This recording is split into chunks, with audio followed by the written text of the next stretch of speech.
मैंने यीशु से पूछा, आप मुझे कितना प्यार करते हो? इतना, उसने कहा और अपने हाथ फैलाकर प्राण त्याग दिए। इन वाक्यों को जरूर आपने कहीं पढ़ा और सुना होगा। प्रिय भाइयों एवं बहनों, मृत्यु जीवन की कड़वी सच्चाई है। जीवन में मृत्यु आती है, इसमें कोई चुनाव के अवसर नहीं।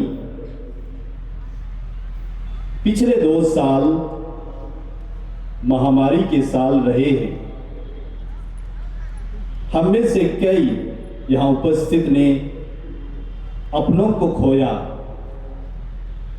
अपने प्रियजनों को, अपने सगे संबंधियों, मित्रों और जानने वालों को। पिछले अप्रैल महीने में मैंने अपनी भाभी को खोया और अक्टूबर महीने में अपनी मां को। रांची यीशु समाजियों ने अपने 16 भाइयों को महामारी के दौरान खोया। इसी प्रकार रांची और अन्य धर्म प्रांतों में हमने कई पुरोहितों, धर्म बंधुओं और धर्म बहनों को खोया है। हम में से कई आज तक अपने प्रियजनों के मरण के गम से उभर नहीं पाए हैं। आज का सुसमाचार बहुत ही हृदय स्पर्शी और मर्माहत करने वाला है। हमने यीशु ख्रीस्त के असहाय दुख और उसके क्रूस मरण का वृतांत सुना। यीशु ख्रीस्त ईश्वर के पुत्र थे, लेकिन वास्तव में वे एक मानव ही थे।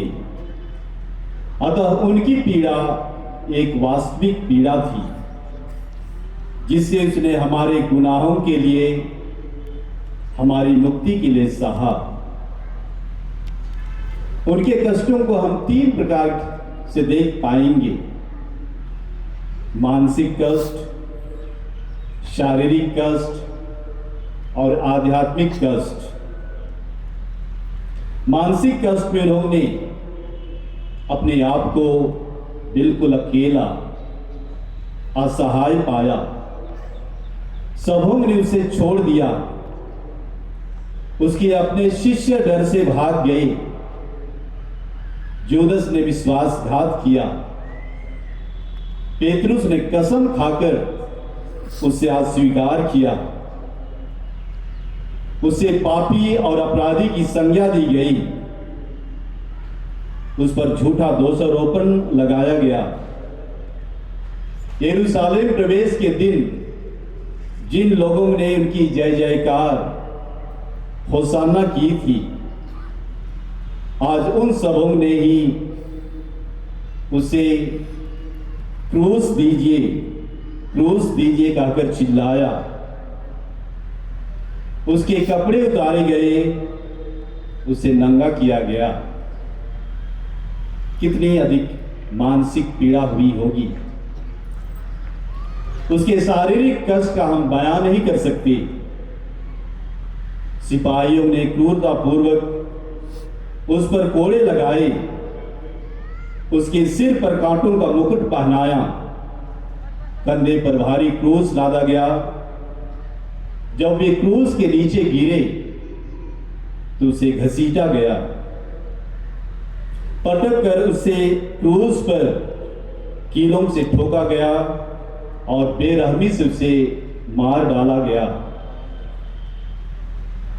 उनकी आध्यात्मिक कष्ट क्या थी? निश्चय ही उनके अपने लोगों ने उसे छोड़ दिया। लेकिन एक बार उसे ऐसा लगा कि पिता ईश्वर ने भी उसे छोड़ दिया है और तब वे कहते हैं, हे पिता, तूने मुझे क्यों छोड़ दिया। ये एक बहुत बड़ी आध्यात्मिक पीड़ा थी।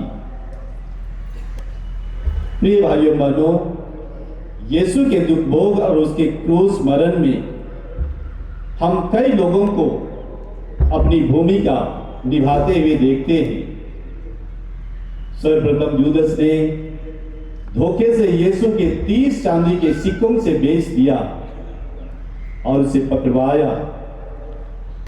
महायाजकों ने अपने हाथ धो दिए। गवर्नर ने न्याय नहीं अन्याय किया। फरीसियों शास्त्रियों ने यीशु क्रिस्त पर झूठा दोषारोपण लगाया। प्रेरित डर से भाग गए। पेतरुस ने यीशु का स्वीकार किया। सिपाहियों ने यीशु को थप्पड़ मारा, कांटों का मुकुट पहनाया, कोड़े लगाए, घसीटा, बेरहमी से क्रूस पर मार डाला। राहगीरों ने यीशु की हंसी उड़ाई, फब्बियां कसी, मजाक उड़ाया। भीड़ ने चिल्लाया, इसे क्रूस दीजिए, इसे क्रूस दीजिए। यरूशलेम की स्त्रियां यीशु को देखकर रो पड़ी। सिरीनी सिमोन यीशु को क्रूस ढोने में सहायता करते हैं। वेरोनिका यीशु का चेहरा पहुंचती है। माता मरियम मगदलेना यीशु के साथ साथ चलती हैं। शोकित उसे देखती, निहारती और ढाढ़स बंधाती हैं। एक डाकू जो उसके बाईं ओर था, यीशु क्रिस्त का उपहास करता है, लेकिन दूसरा डाकू जो दाहिने था वो पश्चाताप करता है। प्रिय भाइयों बहनों, आप इनमें से कौन सा पाठ अदा करते हैं अथवा कौन सा पाठ आप अदा करना चाहेंगे? अपने दुख भोग में यीशु के कई मनोभाव हम देखते हैं। सबसे पहले वे बिल्कुल शांत और सरल रहते हैं और इसलिए वे यूदस से कहते हैं, मित्र, तुम जो करने आए हो पूरा करो। पेतरुस से कहते हैं, अपनी तलवार अपनी म्यान में रख लो। यीशु के मनोभाव में फिर है दुख और मृत्यु को स्वीकारने का मनोभाव और इसलिए वे कहते हैं, क्या मैं जो प्याला पिता ने दिया है उससे ना पीऊं? मैं उससे पीऊंगा। उन्होंने स्वीकारा और इसलिए वे कहते हैं, देख, मैं तेरी इच्छा पूरी करने आया हूं। मेरी इच्छा नहीं लेकिन तेरी इच्छा, पिता ईश्वर की इच्छा पूरी करने आया हूं। यीशु ख्रीस्त के जीवन में पुनः हम मनोभाव देखते हैं, दूसरों के प्रति दया एवं ढाढ़स। जब रास्ते में यरूशलेम की स्त्रियां उसके लिए रोती कलपती हैं, बदले में यीशु ख्रीस्त उन्हें ढाढ़स देते हुए कहते हैं, यरूशलेम की स्त्रियों, मेरे लिए मत रो, वरन अपने और अपने बालकों के लिए रो। यीशु ख्रीस्त के मन में, हृदय में सबसे गहरे मनोभाव थे क्षमा के मनोभाव और इसलिए वे कहते हैं, पिता इन्हें क्षमा कर, क्योंकि ये नहीं जानते कि ये क्या कर रहे हैं। दूसरे डाकू से कहते हैं, आज ही तुम मेरे साथ मेरे राज्य में होगे। क्षमा देते हैं। संत पापा फ्रांसिस कहते हैं, God never tires of forgiving us. We sometimes get tired of asking forgiveness. ईश्वर क्षमा देने में कभी नहीं थकते, लेकिन कई बार हम मनुष्य क्षमा लेने और क्षमा मांगने में थकते हैं। प्रिय भाइयों बहनों, आज के पवित्र समारोह का केंद्र बिंदु क्रूस है। हम इस धर्म विधि में कुछ समय के पश्चात क्रूस की उपासना करेंगे। इस धर्म विधि के पश्चात क्रूस का रास्ता करेंगे। इस क्रूस की महत्ता अथवा सार्थकता क्या है, उससे शायद समझने की जरूरत है। क्रूस हमारी मुक्ति का साधन और माध्यम है। क्रूस ने हमारा मेल मिलाप पिता से कराया है। क्रूस ने हमें अनंत दंड से बचाया है। अपने क्रूस मरण द्वारा यीशु ख्रीस्त ने मृत्यु पर विजय पाई और हमें जीवन दिया है। प्रिय भाइयों बहनों, अविश्वासियों के लिए क्रूस शर्म और अपमान और गुनाहगारों के लिए सजा का चिन्ह बना। यहूदियों के लिए यह निंदा का कारण बना। गैर यहूदियों के लिए यह मूर्खता का कारण बना। लेकिन हम विश्वासियों के लिए क्रूस मृत्यु पर विजय का प्रतीक है। ख्रीस्त क्रूस पर विजयी हुए, इसलिए यह ईश्वरीय महिमा का चिन्ह बना। मेरे और आपके जीवन का केंद्र बिंदु भी क्रूस है और इसीलिए हम अपने गले में क्रूस धारण करते हैं। अपने घर की छत अथवा दीवार में क्रूस लगाते हैं। प्रार्थना की शुरुआत और अंत क्रूस का चिन्ह से करते हैं। ईश्वर का आशीर्वाद क्रूस के चिन्ह से हमें प्राप्त होता है और इस तरह क्रूस हमारे जीवन का अभिन्न अंग है। क्रूस के माध्यम द्वारा हम ख्रीस्त का अनुसरण करते हैं। हम यीशु के कथन को जरूर याद करें। वे कहते हैं, यदि तुम मेरा अनुसरण करना चाहो तो अपना प्रतिदिन का क्रूस उठाकर मेरे पीछे चले आओ। हम में से प्रत्येक व्यक्ति दिन व दिन, दिन प्रतिदिन किसी न किसी क्रूस को हम ढोते हैं। हमें प्रतिदिन का क्रूस प्रतिदिन ढोना है। एक दिन का क्रूस हमें दूसरे दिन नहीं रखना है और जब हम रखते हैं तो वही क्रूस हमारे लिए बहुत भारी हो जाता है। कई विश्वासी यीशु के आह्वान सुनकर अपना प्रतिदिन का क्रूस उठाकर यीशु के साथ साथ चल रहे थे। एक विश्वासी को क्रूस ढोने में बड़ी कठिनाई हुई, भारी लगा। उसने यीशु से पूछा, प्रभु क्या मैं अपना क्रूस थोड़ा सा छोटा कर दूं, क्योंकि यह बहुत भारी लग रहा है। यीशु ने कहा, छोटा कर लो। उस व्यक्ति ने उस क्रूस के नीचे के भाग को काटा और वह क्रूस छोटा हो गया, हल्का हो गया। और फिर सभी आगे बढ़ना शुरू करते हैं। वह व्यक्ति पुनः यीशु से पूछता है, प्रभु क्या मैं पुनः अपने क्रूस को छोटा कर पाऊं, या अभी भी भारी लग रहा है? यीशु ने कहा, तुम छोटा कर सकते हो। उन लोगों ने पुनः निचले भाग को काटा और वह क्रूस छोटा हो गया, कुछ हल्का हो गया। लेकिन फिर चलते चलते उन्होंने फिर यीशु से पूछा, प्रभु क्या मैं अपने क्रूस को क्या फिर छोटा कर पाऊं, जिससे कि यह सहज हो, हल्का हो? यीशु ने कहा, तुम छोटा कर सकते हो। और पुनः उस व्यक्ति ने उस क्रूस को काटा और छोटा कर दिया। जाते जाते रास्ते में एक नाला था, नाला को पार करना था। अब कैसे पार करें? जो भी व्यक्ति क्रूस ढो रहे थे, उन्होंने क्रूस को एक छोर से दूसरे छोर के नाले में बैठा दिया और उसी क्रूस से वे पार हो गए, आगे बढ़ गए। सभी ने ऐसा ही किया। उनके क्रूस बड़े थे और इसलिए एक ओर से दूसरे ओर तक उसके क्रूस जुड़ गए और वे पार हो गए। लेकिन यह व्यक्ति जिसने अपना क्रूस कई बार छोटा किया, हल्का किया, जब वह पार करना चाहा, अपने क्रूस को एक छोर से दूसरे छोर तक रखने का प्रयास किया, क्योंकि यह बहुत छोटा था, वह नहीं रख पाया और वह इस छोर से दूसरे छोर तक नहीं जा पाया। दूसरे विश्वासी और यीशु ख्रीस्त आगे बढ़ गए और ये व्यक्ति अपने हल्के क्रूस के साथ वहीं पर पड़ा रहा। जीवन में वह आगे नहीं बढ़ पाया। हमें अपना क्रूस जो भी मिलता है उसे ढोने की जरूरत है। यीशु ख्रीस्त हमारे साथ साथ चलते हैं। प्रिय भाइयों बहनों, हम जब क्रूस को धारण करते हैं या सहन करते हैं, केवल हम सहन और धारण ना करें बल्कि क्रूस का आलिंगन करें।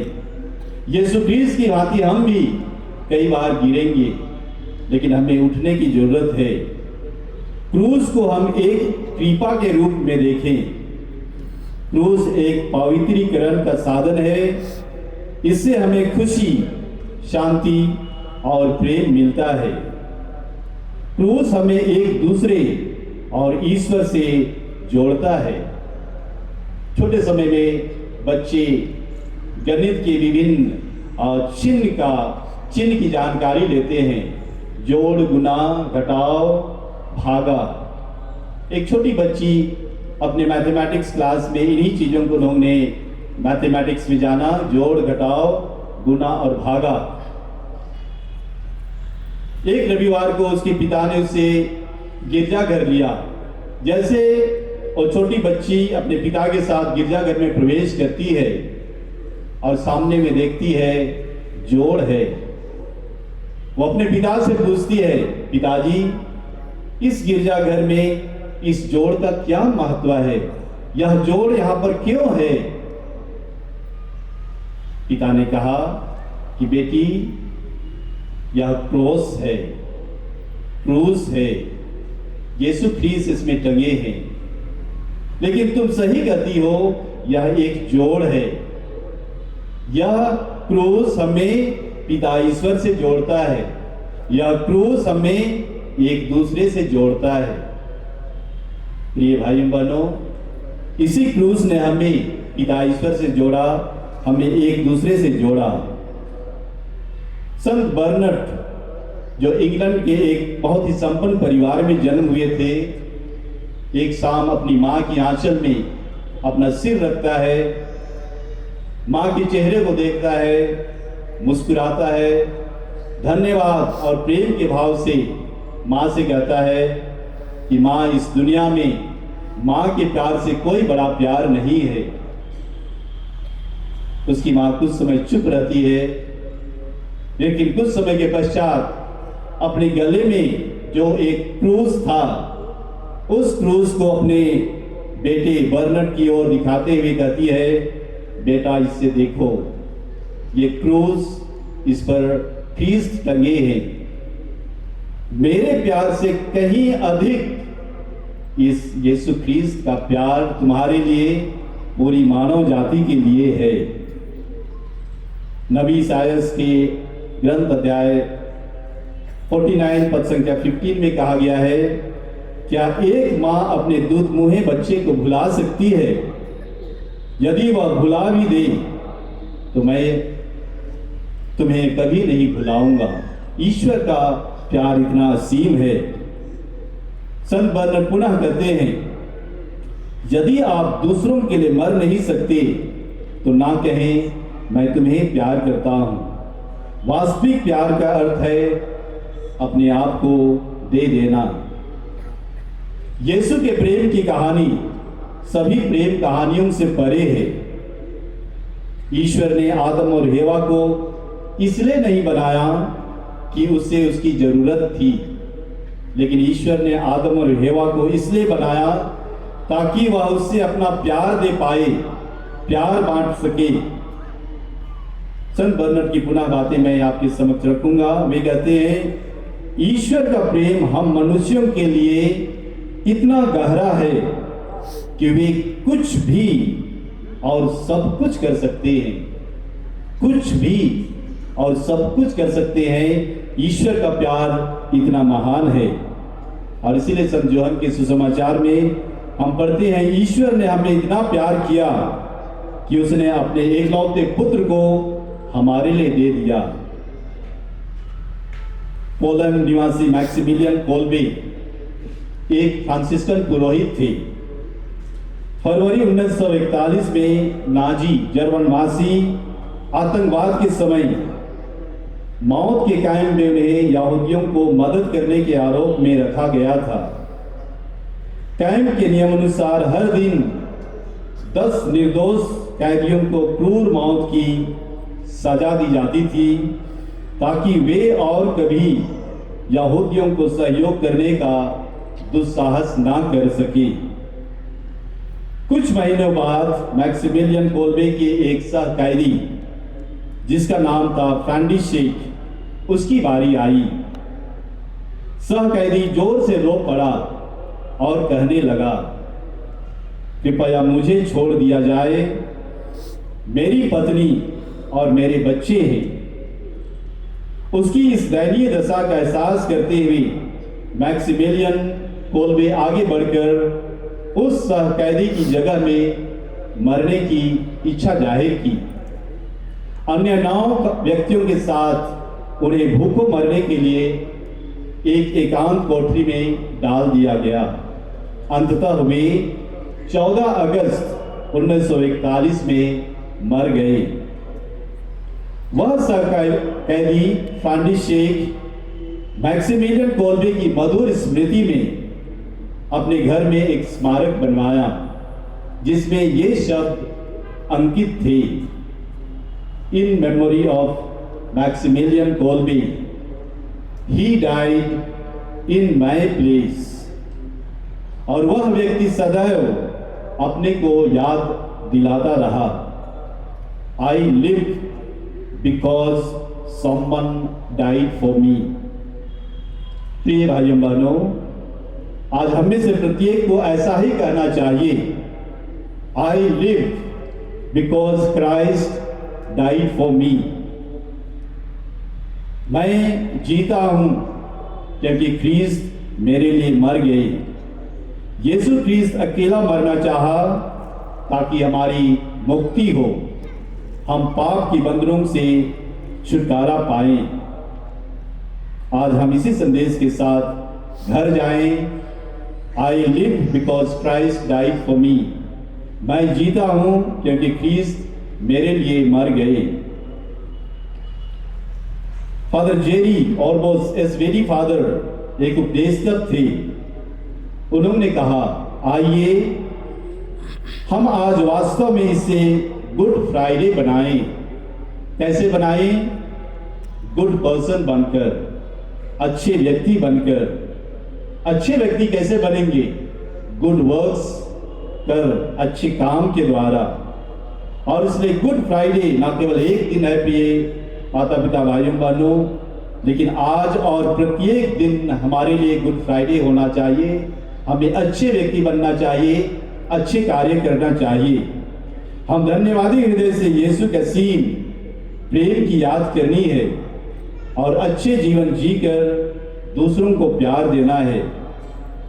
विशेषकर जो सबसे पिछले तबके के लोग हैं, खोए हुए व्यक्ति हैं और सबसे कमजोर व्यक्ति हैं, लास्ट, लॉस्ट एंड लीस्ट। याद रखिए, आज भी यीशु ख्रीस्त हम सबों के लिए दुख सह रहे हैं, क्रूस ढो रहे हैं और क्रूस पर मर रहे हैं। हमें प्रत्येक व्यक्ति में ख्रीस्त को देखना है, विशेषकर असहाय, दबे कुचले और बीमार से ग्रस्त व्यक्तियों में। जैसे कि मदर तेरेसा कहा करती थी, we find suffering Christ in suffering people. हम कष्ट सहते हुए ख्रीस्त को कष्ट सहते हुए व्यक्तियों में पाते हैं। लेकिन प्रिय भाइयों बहनों, याद रखें, after every good Friday Easter Sunday comes, यानी दुख के बाद सुख, मृत्यु के बाद जीवन। और यही यीशु ख्रीस्त ने हमारे लिए दिया है। अतः हम आशावान बने रहें। आइए हम जीवन में ख्रीस्त के मनोभाव धारण करें, प्रेम, दया, क्षमा, सहिष्णुता आदि को जीवन का केंद्र बिंदु बनाएं और इसके द्वारा क्रूसित यीशु को साक्ष्य दी।